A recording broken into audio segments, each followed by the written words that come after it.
우선 제가 이 자리에 설 수 있게 돼서 영광이고요.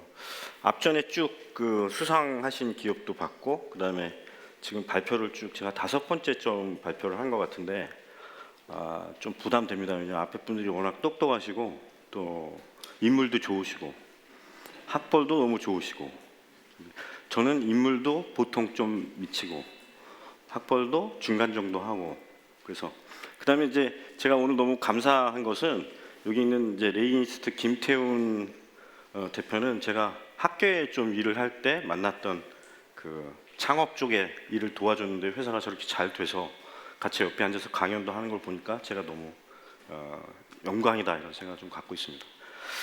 제가 조금 편하게 해드리려고 그래요. 왜냐하면 앞전에 얘기들이 굉장히 인공지능, 뭐 데이터, ETF 막 이런 얘기 막 하시니까 반은 이해도 안 되는데 잘 수도 없고 시간은 짧고 애매하셨을 거다. 저희는 이름도 딱 싸니자로잖아요. 이자를 싸게 해주는 그런 얘기를 말씀 좀 드릴 거고요. 오늘의 주제는 뭐냐면 이제 예를 들면 싸니자로라든가 모바일 신남방 금융 플랫폼이 뭐냐, 이건 대부분 개념적으로는 아실 건데 그거를 어떻게, 왜, 누구랑 이런 문제를 조금 말씀드리려고 합니다. 첫 번째 페이지 보시면 이제 최근에 정부가 글로벌 금융정책 기조해서 신남방을 굉장히 많이 말씀을 하고 있고, 또 저희도 9월 초에 여기에서 이제 정의신 센터장님하고 금융위원회 과장님들하고 또 여러 국가 유관기관, 그다음에 저희 스타트업들하고 같이 인도네시아를 또 다녀왔습니다. 또 그러면서 보다 더 이 비즈니스가 확실히 한국이 앞으로 대한민국에 있는 스타트업을 포함한 핀테크 업체들이 이쪽 시장을 가야 된다는 확신이 좀 생겼고요. 그런 면에서 좀 앞전에 권대영 단장께서도 그 글로벌 금융 쪽 말씀을 하셨는데, 이건 저희가 뭐 해도 되고 안 해도 되고 그런 비즈니스가 아니라 반드시 해야 될 향후 한 10에서 20년 정도의 먹거리를 만들 수 있는 비즈니스라고 생각돼서 저희도 싸니자로를 신남방판으로 만들자는 데 동의를 하고 한 1년 정도 이상 준비를 했습니다. 여기 보시면 자료에 보시면 정부도 적극 추진하고 있고, 이미 인도네시아부터 베트남 이런 곳에는 국내 금융기관이 상당 부분 나가 있습니다. 그 숫자를 보시면 깜짝 놀라실 거라는 거죠. 근데 이제 이게 불행하게도 어떤 문제가 있냐면 왜 지금 나가야 되느냐에 대한 이해가 잘 없어요. 그러니까 대부분 인도네시아, 베트남 이런 데는 한국의 제조 기반 회사들이 많이 나가 있으니까 그 제조 기반 회사에 무역을 지원해주는 B2B 형태로 갔다가 그 B2B에 B2C에 대한 고객의 대출을 사업하는 그 연장선상에 갇혀 있다는 거죠. 예를 들면 우리가 베트남이나 인도네시아 은행 나갔는데 그 은행이 현지에 있는 B2C를 굉장히 잘하고 있냐? 아직 그 단계는 안 돼 있습니다. 왜냐하면 거기 인프라가 없기 때문에. 그렇지만 저는 좀 은행 분들이 들으시면 기분 나쁠지 모르지만 절박하다는 거죠. 한국에 있는 현재 시중은행들이 그렇게 여유가 있지 않습니다. 왜냐하면 오늘 앞전에 발표하신 내용이나 향후의 핀테크 산업 전체가 뭐냐면 기존의 금융기관들이 다 위험 요인이거든요. 오픈 API를 한다든가, 저희처럼 싸니자로를 하는 건 뭐냐면 기존 은행에서 이자를 비교하는 정도가 아니라 이자 싼 은행으로 30분 만에 대출이든 개인 신용 대출이든 다 옮겨 타는 겁니다. 이제 은행들이 옛날처럼 창구에 앉아서 고객을 받아가지고 돌리는 구조가 어려워진다는 거죠. 근데 뭐 저희뿐만이 아니라 지금 아까 권대영 단장, 제가 수치 말씀드리는 거는 좀 공신력이 떨어지니까 수백 개 회사들이 은행, 보험, 카드, 증권 회사들이 하는 일들 중에서 시간이나 비용이나 또는 효능이나 자산 관리하는 부분 전부 분야에 여기 보신 것처럼 뛰어난 두뇌, 뛰어난 외모, 뛰어난 학벌, 그런데 자금까지 소스받고 바로 나스닥스 갈 수 있는 그런 분들이 이 시장에 들어오고 있다는 거죠. 그럼 은행을 어디로 가야 되냐면 동남아로 가야 될 수밖에 없다. 그게 제가 말씀드리는 Y입니다. 이제 신남방은 현지 시중은행 또는 글로벌로 핀테크를 해야 될 업체들은 반드시 생각을 가지고 움직이셔야 되는 분야다. 근데 정부가 굉장히 정책을 빨리 내놓고 지원을 시작했습니다. 그럼 왜 남방이냐 그러면 이 박스를 잘 보시면요, 이게 제가 발표한 지가 한 1년 정도 된 박스인데 저게 북위 30도 밑에 나라들을 표시한 겁니다. 물론 저 안에 오스트레일리아는 포함이 안 돼요. 거긴 금융 선진국이기 때문에. 근데 재미난 것은 북위 30도를 딱 잘라서 한번 인구 대비를 해보니까 여긴 표시 안 되는데 36억 명씩 잘려요. 반수가 북위 30도 밑에 살고 있다는 거죠. 근데 저게 원형으로 빨갛게 표시된 게 뭐냐면 계좌가 없는 사람들이에요. 계좌가 없는 분들이 굉장히 많더라, 신남방에. 그러면 시중은행들이 이제 신남방 정책을 한다 해서 남방에 가시잖아요. 영업을 할 수가 없어요. 계좌가 없기 때문에. 비자나 BC 카드조차도 카드 사업을 잘 못합니다. 저 사람들이 들어갈 수 있는 플랫폼이 없기 때문에. 그래서 저는 여기 동남아시아 환경 쪽에 보시면 우선 저 사람들이 없는 것들이 있어요. 계좌가 없다는 거는 동네 은행이 없다는 거고, 또 모바일 뱅킹을 하면 되지 않냐 그러는데 그 사람은 돈이 없어요, 아예. 그러니까 은행을 시작할 수 있는 근거가 없는 거죠. 그러니까 내가 주머니에 돈이 있어야 이 돈을 갖고 은행에 돈이 좀 많이 쌓여야 은행에 가서 계좌를 만들고 트랜잭션을 일으켜서 신용 데이터가 쌓인 뒤에 카드도 만들고 그 데이터를 합쳐서 다시 론으로 넘어가는 이런 기본적인 프로시저가 진행이 잘 안 됩니다. 예를 들면 물론 한 3, 4년 전 일이기는 한데 미얀마에 가면 한국 상품이 제일 잘 팔리는 게 뭐 퀴즈 낼 시간이 없으니까 라겐나게 라겐나. 사람들이 이런 거죠. 미얀마 사람들이 바카스 많이 먹지 않아요? 바카스 병에다가 돈을 넣어서 땅에다 묻습니다. 그러니까 락앤락이 그 사람들한테는 금고고 계좌인 거죠. 왜 그러냐니까 동네 은행이 없고 비가 많이 오고. 그럼 여러분 이렇게 생각해요, 한국 분들은. 우리 이불 갈피나 겨울 옷에다 넣으면 되지 않냐. 미얀마가 그냥 여름이고요. 문 열고 들어가 보면 가구고 뭐고 아무것도 없어요. 집에다 숨길 데가 없으니까 동네 나무 밑이나 계집 옆에다가 유리 박스를 묻는 거예요. 그런데 거기 가서 모바일 뱅킹 하세요 이러면 안 된다는 거죠. 예금을 넣거나. 그래서 우선 금융 서비스를 위한 신용 데이터 없죠. 그 다음에 여기 보시면 고객 확인이 안 돼요. 고객 확인이 안 된다는 거는 우리는 비대면 하면 신분증 찍고 콜센터에서 전화 오면 동영상 통화해서 그러면 신분증 찍은 데이터를 또 행망에 보내가지고 본인 확인한 뒤에 계좌가 자동적으로 만들어지는데 베트남 같은 경우도 아직 수기 신분증을 써요. OCR 자체도 안 되고 보내서 확인할 행망이 없습니다. 그러니까 이 사람들은 본인 확인이 안 된 상태에서 금융을 해야 되니까 금리가 굉장히 높아요. 또 금융기관 어떤 분 만나면 야 거기 법정 금리가 인도네시아 17%다. 근데 저도 은행 전문가가 아니거든요. 17%인데 디폴트가 15%예요. 그러니까 보통 금리를 받으면 금리 중에 일정 부분은 안 갚는 거에 대한 대손을 떠는데 이 대손 비율이 굉장히 높다는 건 뭐냐면 본인 확인도 안 되고 신용대출이 안 되니까 은행 법정 금리는 한 17%고 사설금융을 가면 40에서 50%고요. 인도네시아는 100불을 빌리면 하루 이자가 1,000원입니다. 그걸 20일 안에 갚아야 돼요. 그게 왜냐하면 본인 인증도 안 되고 신용 데이터 없다. 근데 재미난 것은 스마트폰이 80% 이상 깔렸다는 거예요. S그룹, LG그룹 포함해서 3억 5천만 대 이상을 팔고 있다는 거예요. 물론 저 시장은 그거보다 저가 시장이라서 앞으로 중국 폰이 나오겠지만 그래서 저는 뭐 어디다 착안했냐면 고객 정보를 획득할 수 있는 방법을 찾고 거기다가 혁신적인 금융 서비스를 제공하면 금융 정보를 확보해서 향후에 저 북위 30도 이하의 모든 나라 신남방뿐이 아니라 인도네시아 정도부터 시작해서 브라질까지 한번 모바일 데이터 플랫폼을 깔아보자. 근데 깔 수 있다는 건 왜 저는 항상 Y를 생각해 보네요. 깐다는 건 Y인데 어떻게 까냐면 핸드폰에 앱을 장착해서 깐다. 우리가 제일 잘하는 분야가 아직 핸드폰이라든가 이런 제조하는 거니까 제조사하고 결합을 해서 폰에다가 플랫폼을 깔자 그 얘기입니다. 이거는 그 데이터에 있으니까요. 왜 저 사람들이 계좌가 적고 여기 보시면 딱 이거예요. 크레딧 카드 보험률이 굉장히 낮다. 그 다음에 그 사람들이 또 공급을 받는 계좌가 적다. 근데 금리는 높다 이겁니다. 그게 좀 전에 말씀드린 것처럼 저런 이유들이 왜 생겼냐 하면 신분증도 잘 안 돼 있고 데이터베이스도 없고 이런 문제를 갖고 있다는 거예요. 그럼 사니자로는 왜 갑자기 나왔냐 그러면 저희가 이제 피노텍이라는 회사에 제가 경영을 맡고 있는 대표인데요. 저희 회사가 한 7년 동안 전자등기를 통해 가지고 담보대출 시장에 모바일로 비대면으로 대출을 하는 비즈니스를 쭉 진행하다가 3년 전쯤에 야 이제 은행 간 대출을 한번 옮겨 태우는 걸 해보자 했는데 정부가 또 기가 막히게 지정대리인 제도 뭐 혁신금융 서비스 막 내줘가지고 저희가 이런 걸 해서 지금 한 3쿼터 말 그러니까 이제 뭐 다음 주나 10월 초쯤에 핸드폰상에서 앱을 다운받으면 이쪽 은행에서 저쪽 은행으로 대출을 바로 30분 만에 옮기는 비즈니스를 시작을 합니다. 물론 시범 서비스 하고 내년에 굉장히 확산을 할 건데 그 서비스를 하고 있는데 이 서비스 위에다 그냥 얹은 거죠. 이걸 난방에서 하면 어떨까? 이게 이야기의 시작이었습니다.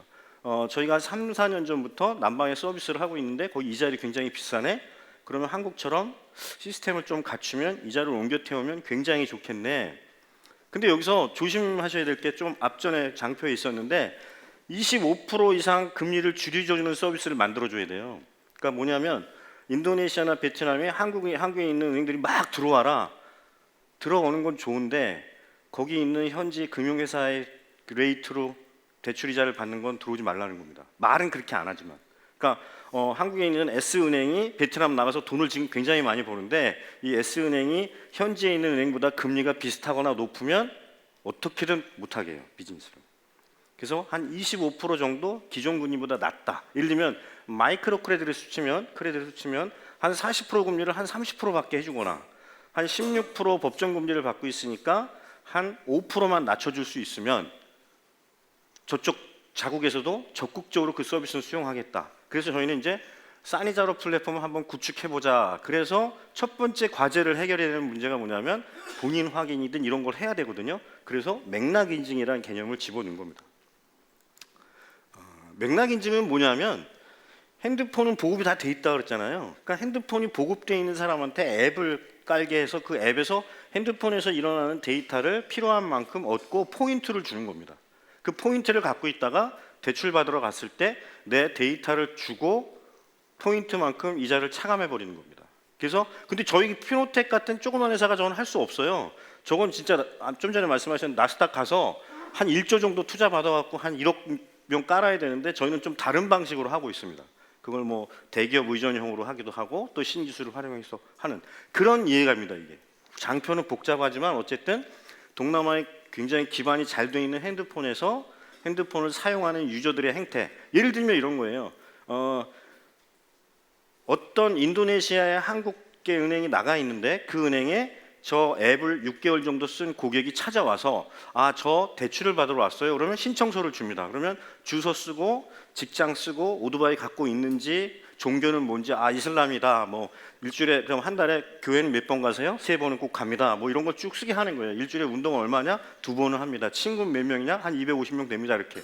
그래 놓고 제공한 핸드폰을 꽂아서 이 데이터를 검증하는 거죠. 쓴 주소가 맞는지. 직장이 있다고 그러는데 데이터 위치 정보를 보니까 직장이 없네.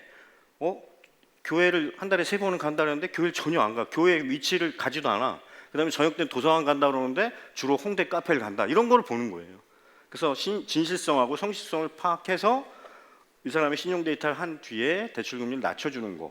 그다음에 본인 인증까지 할 수 있는 거. 왜냐하면 자기 집 주소라고 신분증 보여주는데 밤에 거기서 자고 있는지 이런 것들을 보는 겁니다. 그럼 이제 여러분 이런 궁금증이 가질 수 있어요.